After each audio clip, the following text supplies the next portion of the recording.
প্রিয় দর্শক, সবাইকে স্বাগত। আজকের দ্য নিউজের সঙ্গে আছি আমি ওয়াসিফ পার্থ। প্রথমেই জানিয়ে দিচ্ছি সংবাদ শিরোনাম।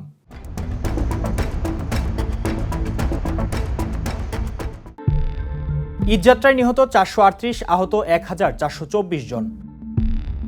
শিক্ষা প্রতিষ্ঠানে ছুটি বাড়ল 7 দিন।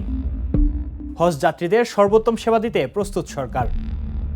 এতক্ষণ শুনছিলেন সংবাদ শিরোনাম, এবার বিস্তারিত।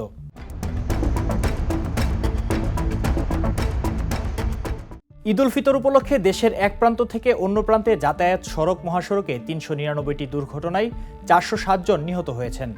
একই ঘটনায় 1398 জন আহত হয়েছেন। এ সময় রেলপথে 18টি দুর্ঘটনায় 24 জন নিহত ও আহত হয়েছেন 21 জন। নৌপথে 2টি দুর্ঘটনায় 7 জন নিহত ও 5 জন আহত। সর্বমোট 419টি দুর্ঘটনায় 438 জন নিহত ও 1424 জন আহত হয়েছেন।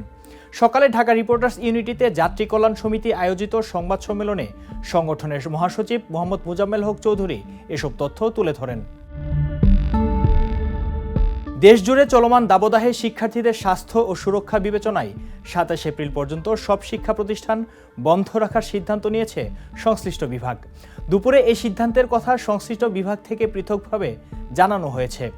এর আগে প্রাথমিক ও গণশিক্ষা মন্ত্রণালয় থেকে আপাতত অ্যাসেম্বলি বন্ধ রাখার নির্দেশ দেওয়া হয়েছিল, কিন্তু অভিভাবকদের দাবি ছিল 7 দিন ছুটি বাড়ানোর।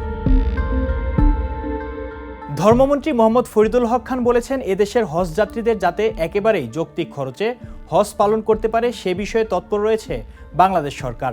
এছাড়া হজ যাত্রীদের নিবন্ধন থেকে শুরু করে দাপ্তরিক যে প্রক্রিয়াগুলো রয়েছে সেগুলো কিভাবে আরও সহজ করা যায় সে বিষয়েও কাজ করছে বলে জানান ধর্মমন্ত্রী। তিনি বলেন, সরকার হজ যাত্রীদের সর্বোত্তম সেবা দিতে বদ্ধপরিকর। এবার আন্তর্জাতিক খবর।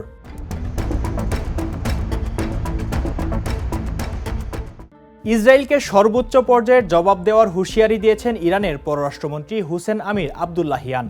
শুক্রবার ইস্পাহানে ইসরায়েলের হামলার বিষয়ে তিনি এই মন্তব্য করেন। তিনি বলেন, ইসরায়েল যদি আরেকবার এমন দুঃসাহস দেখায় এবং ইরানের স্বার্থের বিরুদ্ধে কোনো পদক্ষেপ নেয়, আমাদের পরবর্তী পদক্ষেপ হবে সর্বোচ্চ পর্যায়ের। এছাড়া গত বুধবার ইরানি সেনাপ্রধান কমান্ডার মেজর জেনারেল আব্দুল রহিম মৌসাভিও বলেছিলেন, ইরানের স্বার্থের বিরুদ্ধে যদি কোনো আগ্রাসন চালানো হয় তবে ইরান এমন জবাব দেবে যাতে অনুতাপ করতে হয়। এবার খেলার খবর।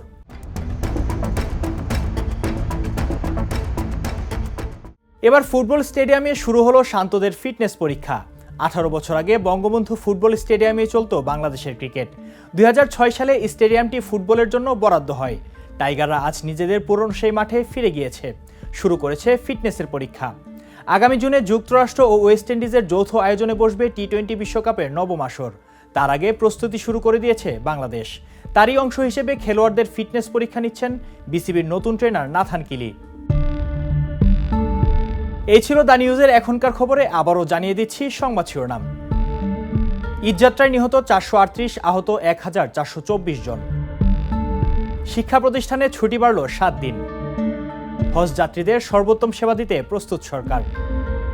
এই ছিল আজকের দ্য নিউজে। পরের সংবাদ দেখতে ভিজিট করুন দ্য নিউজ 24.com। চোখ রাখুন দ্য নিউজের ফেসবুক ও ইউটিউব চ্যানেলে। সঙ্গে থাকুন। শুভরাত্রি।